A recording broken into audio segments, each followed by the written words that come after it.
समादरणीय धार्मिक सज्जन वृंद, वंदनीय मातृशक्ति। परमेश्वर ने हम मनुष्यों के कल्याण के लिए जो 4 वेदों की वाणी दी, उन वेदों के अंदर जो मंत्र हैं वो पवित्र करने वाले हैं। हमें पवित्र भावनाओं से युक्त करते हैं, पवित्र शुभ कर्मों से युक्त करते हैं। परंतु पवित्र करने वाले कब होते हैं? यदि हम केवल मंत्रों का उच्चारण कर रहे हैं, पाठ कर रहे हैं, उसका अर्थ नहीं जानते और उन अर्थों के ऊपर हमने विचार नहीं किया, चिंतन नहीं किया, तो भावना नहीं बनेगी। केवल अर्थ जानते हैं। ओम, ओम का अर्थ सर्वरक्षक है। अब सर्वरक्षक के ऊपर कोई विशेष चिंतन मनन नहीं किया, कैसे कैसे ईश्वर रक्षा करता है, सब कौन है, किनकी रक्षा करता है, तो विशेष भावना नहीं बनेगी, सामान्य भावना बन जाएगी सर्वरक्षा की। और उसमें भ्रांति भी हो सकती है, मिथ्या ज्ञान भी हो सकता है, सर्वरक्षक की गलत भावना भी बन सकती है, मिथ्या भावना भी बन सकती है। न्यायकारी शब्द की, न्यायकारी का जो अर्थ है न्याय करने वाला, उसके ऊपर विशेष चिंतन मनन नहीं किया तो न्यायकारी के ऊपर गलत भावना भी बन सकती है। इसलिए वैदिक दिनचर्या के अंतर्गत जिन मंत्रों का प्रयोग किया जाता है, महर्षि दयानंद कृत जो अर्थ हैं उनको हमें प्राथमिकता देते हुए उनको याद करना चाहिए और उनके ऊपर चिंतन करना चाहिए। जैसे उदाहरण के लिए रात्रिकालीन मंत्र हैं। कितने हैं रात्रिकालीन मंत्र? 6। और स्तुति प्रार्थना उपासना के कितने मंत्र हैं? 8। तो रात्रिकालीन मंत्रों में तन्मे मनः शिव संकल्पमस्तु, ये 6 बार आया है और प्रत्येक बार अलग अलग अर्थ किया है महर्षि दयानंद जी ने सत्यार्थ प्रकाश के 7वें समोल्लास। पहला जो मंत्र है उस मंत्र में तन्मे मनः शिव संकल्पमस्तु का अर्थ किया है कि मेरा मन अपने और दूसरे के कल्याण की इच्छा करने वाला हो, किसी की हानि करने की इच्छा से युक्त ना हो। बहुत से व्यक्ति आपको ऐसे मिलेंगे जो जिनकी केवल अपने कल्याण की भावना होती है, दूसरे के कल्याण की भावना नहीं होती। अनेक व्यक्ति ऐसे मिलेंगे जिनकी दूसरे के कल्याण की भावना होती है, अपने कल्याण की भावना नहीं होती। लेकिन अर्थ में क्या दिया है?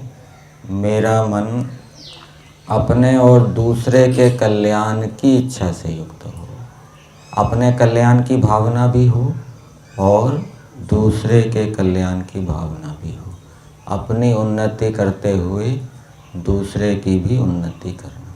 ऐसा नहीं अपनी अवनति करते हुए दूसरे की उन्नति करना। ये तो वैसे ही है जैसे किसी डूबते हुए बालक को कोई बचाने गया, खुद ही डूब गया, तो वो क्या बचा पाए। और किसी की हानि ना करने की भावना, ये भी इस मंत्र का अर्थ यदि किया जाए तो मुझे किसी की हानि नहीं करनी, ये भावना भी होनी चाहिए।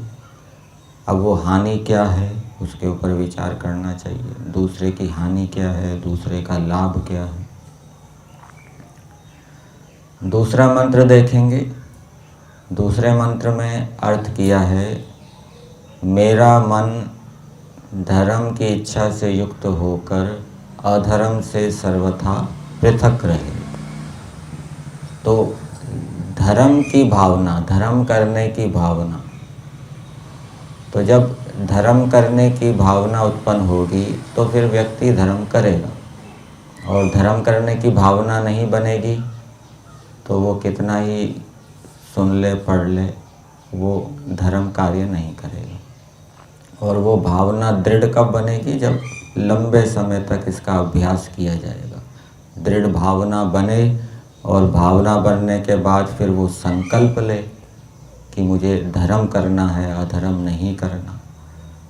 और अधर्म से सर्वथा पृथक रहने की भावना, सर्वथा सब प्रकार से कभी भी अधर्म ना करूं, ये भी भावना यदि हम अर्थ करेंगे तो ये बनेगी। तीसरा मंत्र देखेंगे। तीसरे मंत्र में अर्थ किया है, मेरा मन शुद्ध गुणों की इच्छा से युक्त होकर दुर्गुणों को सर्वथा छोड़ दे। तो दुर्गुणों को छोड़ने की भावना, दुर्गुणों को छोड़ने की भावना यदि होगी तो हम दुर्गुणों को जानना चाहेंगे, दुर्गुण कौन कौन से होते हैं। फिर अपने अंदर उन दुर्गुणों को देखेंगे और फिर उन दुर्गुणों को दूर करने के लिए हमारा प्रयास होगा, प्रयत्न होगा। यदि दुर्गुणों को छोड़ने की भावना नहीं होगी तो ये आगे की सारी प्रक्रिया नहीं होगी। इसी प्रकार से शुद्ध गुणों को धारण करने की यदि भावना बनी होगी तो हम अच्छे अच्छे गुण जानना चाहेंगे कि अच्छे अच्छे गुण कौन से होते हैं। फिर उनको धारण करने का प्रयास करेंगे, उनके उपायों को जानेंगे कि अच्छे गुण कैसे धारण किए जाते हैं। फिर उन उपायों का अनुष्ठान करेंगे।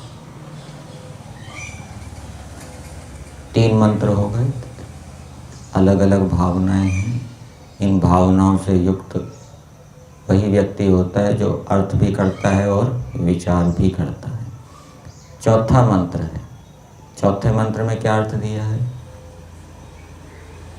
आप में से किसी मंत्र बोलते होंगे रात्रि काल में, तो उसका क्या अर्थ करते हैं, या केवल मंत्र बोल देते? एक तो ये तरीका है कि यदि अर्थ याद नहीं है तो पुस्तक सामने रखी जाए, मंत्र बोलो, उसका अर्थ भी पढ़ो।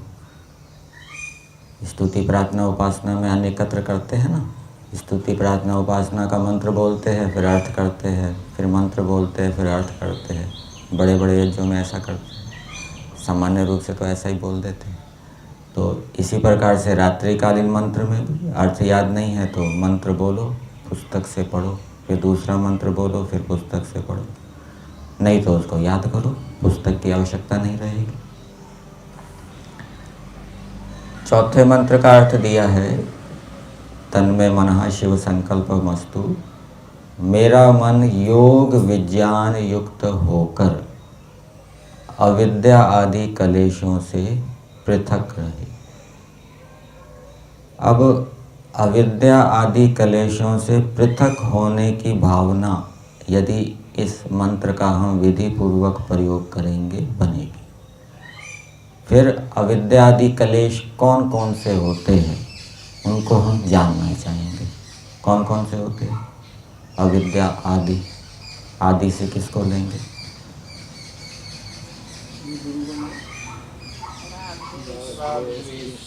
अविद्या, अस्मिता, राग, द्वेष, अभिनिवेश, मृत्यु के डर से दूर होने की भावना, अभिमान से दूर होने की भावना। ये विचार करेंगे तो ये भावनाएं बनेगी। केवल इतना ही बोल देंगे अविद्यादि क्लेश, विचार नहीं किया तो कोई विशेष भावना नहीं बनेगी। मृत्यु के भय से दूर होने की भावना, राग से दूर होने की भावना, द्वेष से दूर होने की भावना, अभिमान से दूर होने की भावना, ये भावना होगी तो फिर हम संकल्प लेंगे कि मुझे अभिमान नहीं करना, मुझे मृत्यु से नहीं डरना, मुझे राग नहीं करना। और योग विज्ञान युक्त होकर योग विज्ञान को प्राप्त करने की भावना। योग विज्ञान किसको कहते हैं? अष्टांग योग के अनुष्ठान से जो विज्ञान की प्राप्ति होती है, ईश्वर की ओर से विशेष ज्ञान की प्राप्ति होती है, उसको कहते हैं योग विज्ञान। कभी कभी ऐसा होता है कि हम पढ़ते हैं, सुनते हैं। एक उदाहरण स्वास्थ्य से संबंधी में लेता हूँ। पहले हम उस व्यायाम को, उस क्रिया को नहीं कर रहे होते और कभी कभी अचानक सवेरे उठने पर ये विचार आ जाता है कि नहीं, अब ये करना है, तो उसी दिन से वो व्यायाम करना हम शुरू कर देते हैं। पहले हमने उसके विषय में बहुत सुना, पढ़ा, कर नहीं रहे थे, लेकिन एक दिन अचानक प्रातःकाल मन में विचार आ गया कि नहीं, ये तो करना है, तो आवश्यक है। अंदर बैठ गया कि ये इससे लाभ होगा। फिर वो उस दिन से उस व्यायाम को, चाहे दौड़ है, चाहे सूर्य नमस्कार है, चाहे और दूसरा व्यायाम है, उसको नियमित रूप से उसने करना शुरू कर दिया। पहले नहीं करता था। तो ये उस प्रक्रिया के विषय में विज्ञान उत्पन्न हो गया और वो उसके लिए लाभदायक था, उसके रोगों को दूर करने वाला था। तो ये विज्ञान कब उत्पन्न हुआ? जब व्यक्ति अष्टांग योग का अनुष्ठान करता है तो ईश्वर उसको कृपा पात्र समझता है और उसके ऊपर विशेष कृपा करता है, उसको विज्ञान देता है। इसी प्रकार से अनेक विषयों में ईश्वर से हमें विज्ञान की प्राप्ति होती है। शर्त यह है कि हम अष्टांग योग का यथाशक्ति अनुष्ठान करता है। महर्षि दयानंद जी ने यथाशक्ति शब्द का प्रयोग किया। जितना हमारे में सामर्थ्य है उसका हम अनुष्ठान करें। फिर पांचवा मंत्र। पांचवें मंत्र में क्या अर्थ किया है? तन्मे मनः शिव संकल्पमस्तु।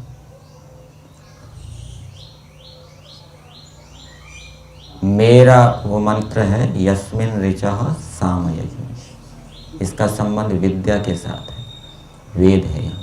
तो मेरा मन अविद्या का अभाव करके विद्या प्रिय सदा रहे।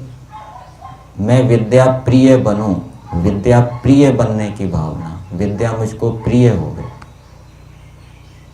तो विद्या प्रिय बनने की भावना होगी तो व्यक्ति फिर विद्या को प्राप्त करने का प्रयास करेगा, विद्या प्रिय बनेगा और विद्या प्रिय बनेगा फिर वो विद्या को प्राप्त करने का प्रयास करेगा। विद्या जिसको प्रिय है, ईश्वर जिसको प्रिय है।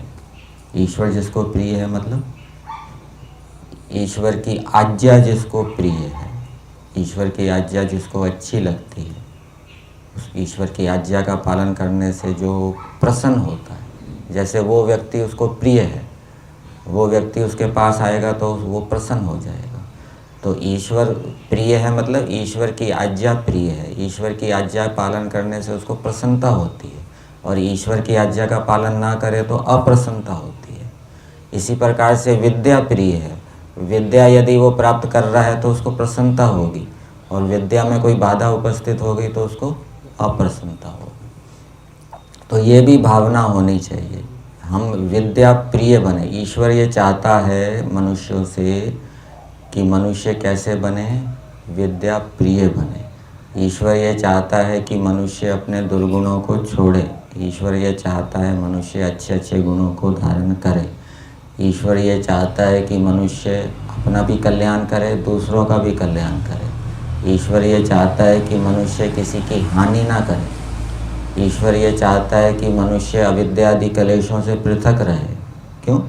क्योंकि ईश्वर स्वयं अविद्या आदि कलेशों से पृथक है और वो भावनाएं मंत्रों के अंदर विद्यमान है।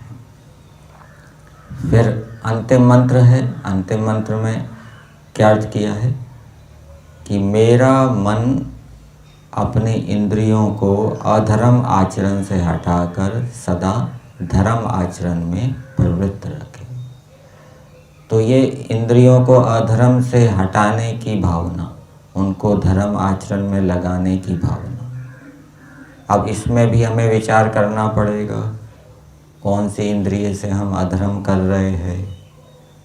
आवश्यक नहीं है कि सभी इंद्रियों से हम अधर्म कर रहे हो।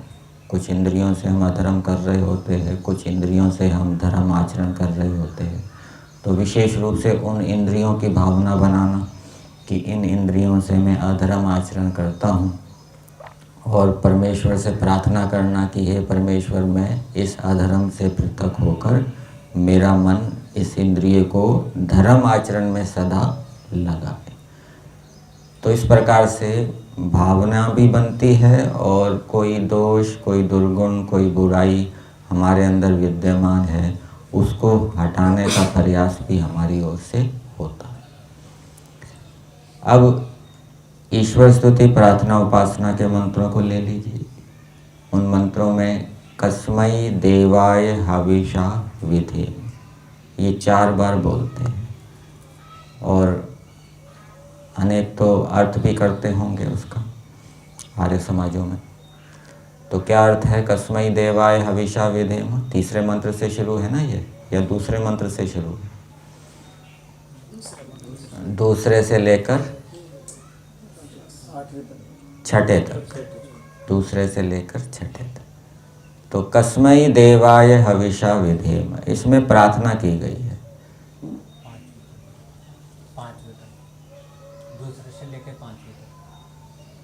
दूसरे से लेकर 5वें तक 4 हो जाएंगे। तो पहली प्रार्थना क्या की है? अभी हम केवल प्रार्थना को ले रहे हैं, स्तुति को नहीं ले रहे। तन्मय मना शिव संकल्पमस्तु में भी हम प्रार्थना को ही ले रहे थे।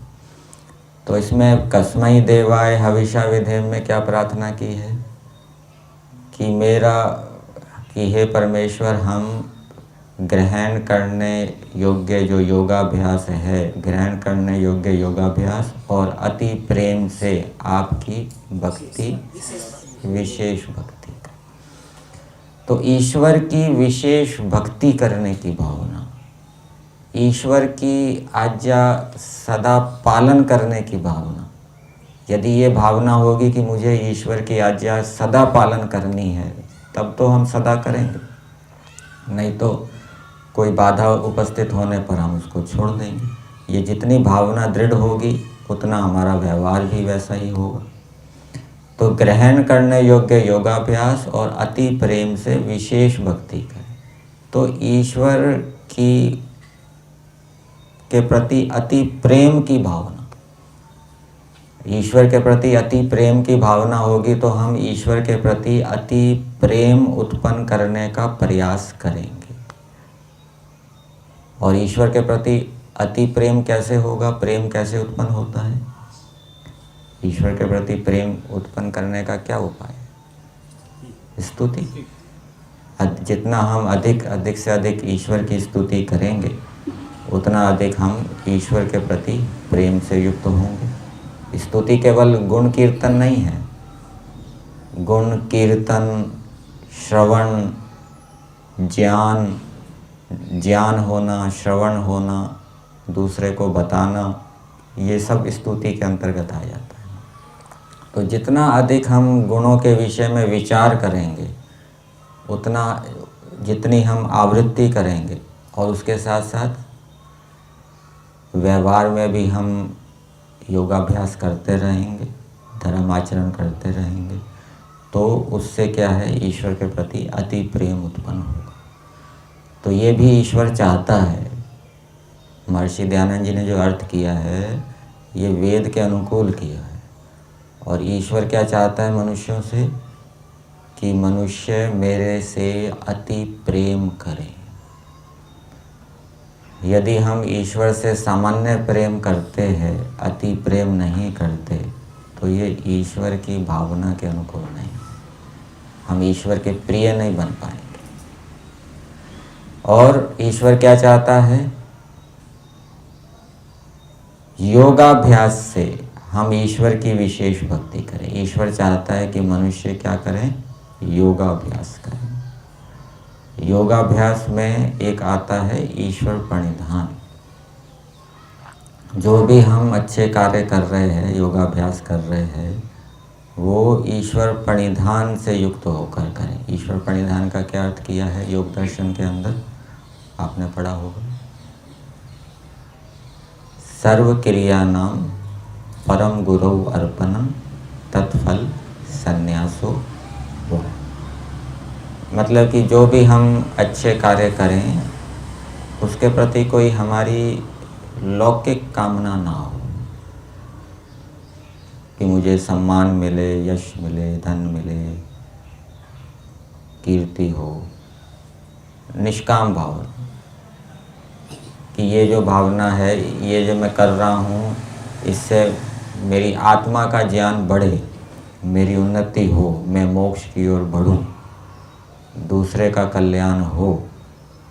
दूसरे के कल्याण की भावना भी तो निष्काम भावना में आ जाएगी, नहीं आएगी। दूसरे का कल्याण हो, दूसरा धार्मिक बने, दूसरा उन्नति करे, वो भी तो निष्काम भावना में आएगी। और हमारी उन्नति हो, हम मोक्ष की ओर बढ़े। तो ये योगाभ्यास निष्काम भावना से, ईश्वर भी निष्काम भावना से काम कर रहा है, सृष्टि को बनाता है, चलाता है। वो चाहता है कि मनुष्य भी ऐसे हों, वो भी निष्काम भावना से मेरे समान संसार का हित करें, संसार का उपकार करें। फिर दूसरी बार आया कस्मै देवाय हविषा विधेम। इसमें क्या अर्थ किया है, आत्मा और अंतःकरण से ईश्वर की विशेष भक्ति करें। आत्मा से भी और अंतःकरण से। अंतःकरण कितने हैं, अंतःकरण चतुष्टय कहा है, मन, बुद्धि, चित्त, अहंकार। मन को हम शुद्ध रखें, बुद्धि को सात्विक रखें, बुद्धि दृढ़ निश्चय वाली हो। बुद्धि के भी अलग अलग स्तर होते हैं, कोई बुद्धि दृढ़ निश्चय वाली होती है, कोई बुद्धि दृढ़ निश्चय वाली नहीं होती। उस दृढ़ता के भी अनेक स्तर होते हैं, कोई मध्यम दृढ़ होती है, कोई बहुत अधिक दृढ़ होती है। तो ये अंतःकरण से ईश्वर की, ईश्वर चाहता है कि हम अच्छे कार्यों में दृढ़ हों, अच्छे गुणों में दृढ़ हों, अच्छे स्वभाव में दृढ़ हों। तो उनकी दृढ़ता की भावना है इसमें।